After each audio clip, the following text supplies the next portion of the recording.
whole point of sustainable development is that we achieve progress in 3 areas: a just society, a healthy environment, and a productive economy. The art of sustainable development need not be overcomplicated. If we adopt a longer-term approach and consider the 3 elements together from the start, we open up the possibilities for simpler solutions.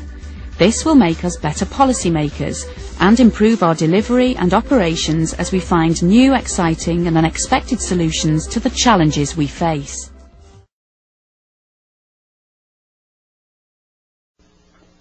Who leads the environment movement? The convener of the summit, Maurice Strong, identifies Baron Edmund de Rothschild as the creator of the environment movement.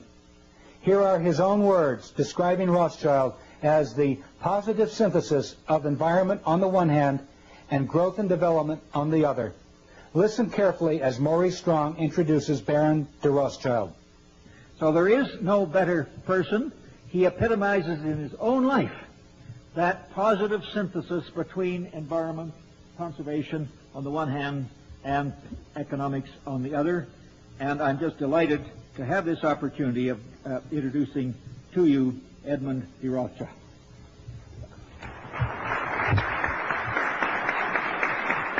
The positive synthesis of environment on the one hand, that's the thesis, and growth and development on the other, that's the antithesis. He very clearly admits that the Rothschild combination, including the Rockefellers and most world capitalists, aim to control the environment and development movement as the synthesis. Power will converge into their hands through the Rio Conference.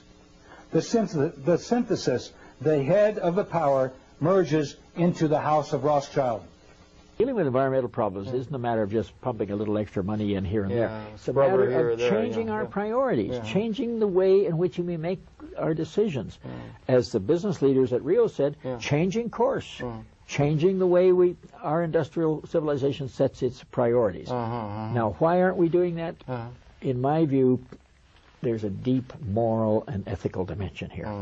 That people respond to their self-interest, yes, but they also respond to their deepest moral, ethical, and spiritual values. And that's why at Rio I presented a proposal to world leaders that they adopt a kind of Magna Carta for the Earth, an Earth Charter.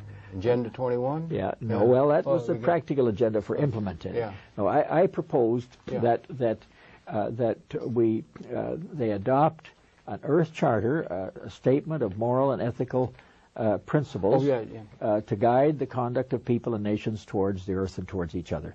They weren't ready for it at that point. We went part way in that direction. So Mikhail Gorbachev and I joined together and brought a lot of other people together. Stephen Rockefeller, just one of the guiding lights in this and in the drafting process of producing a People's Earth Charter. And now millions of people around the world have signed on to this. The fourth world. No one really talks about the fourth world, do they? That's because we haven't seen the fourth world come about. The fourth world came up in the title of the Congress I attended. It was called the Fourth World Wilderness Congress. Maurice Strong said it was called the Fourth World because it was the fourth one of these environment congresses that Edmund de Rothschild had created. I learned later that the world order refers to the coming one world government as the Fourth World. It came out really from a Rockefeller-funded organization and a Rockefeller-funded man who's a top man at the United Nations, Maurice Strong, who started up the Rio Earth Summit, where every insect and animal and tree and blade of grass was given special rights, but what wasn't given any rights at all were humans. Because this is the century for change. And what we're talking about, of course, is this totalitarian world regime. And when you go as far back as the United Nations and then the League of Nations, the precursor, they set up a department for agriculture, for instance. In fact, they set up a department for everything that you need personally to live, to sustain your own life. Because the world they said they bring in is one where the common people could not rule and guide their own lives. It would be done by experts. And all private property, eventually, and all foodstuffs and all water would be given over to these quasi-private organizations that really is what Carol Quigley feudal-type system. These big organizations to do with food and all energy and resources are all part of one military-industrial complex. Sustainable development has become the popularized expression for Agenda 21.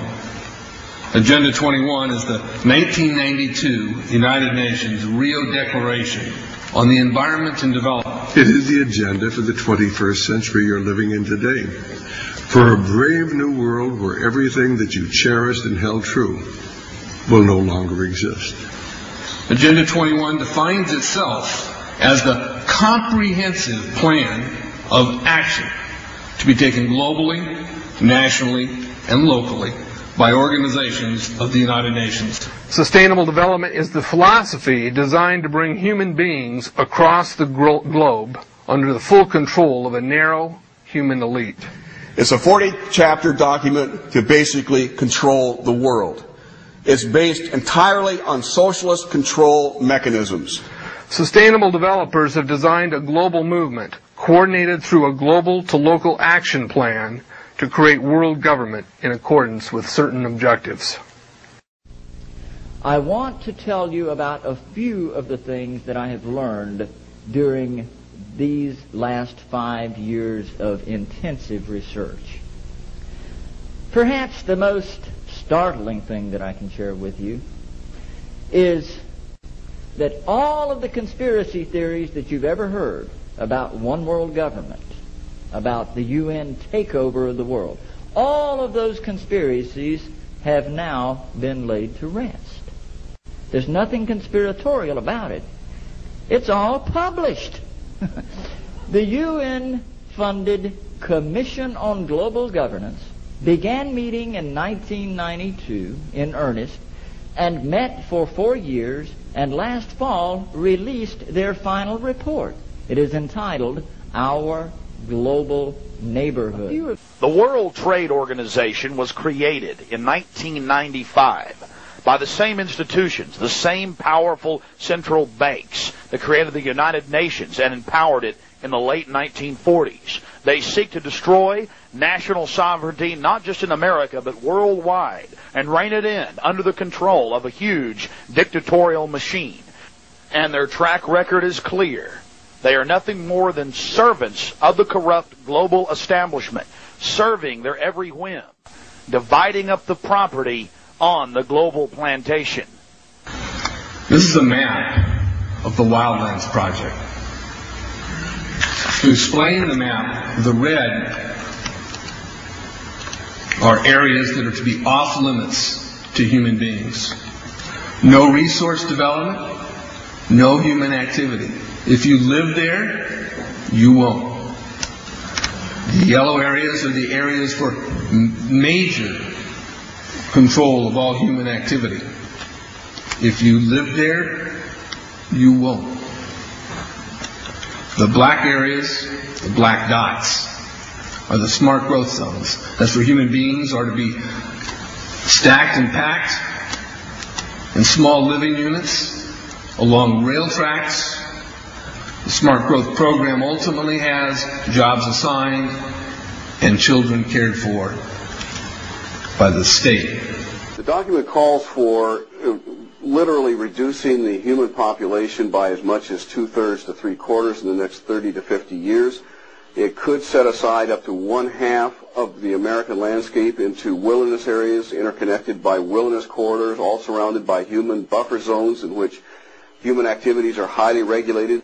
That is very, very clear in these United Nations documents that they want to set up a regulatory structure that would affect every man, woman, and child on planet Earth, and all of the control would be headquartered in the United Nations. And if we take the more recent United Nations documents, it's going to be called the Trusteeship Council in the restructure of the United Nations that's occurring right now.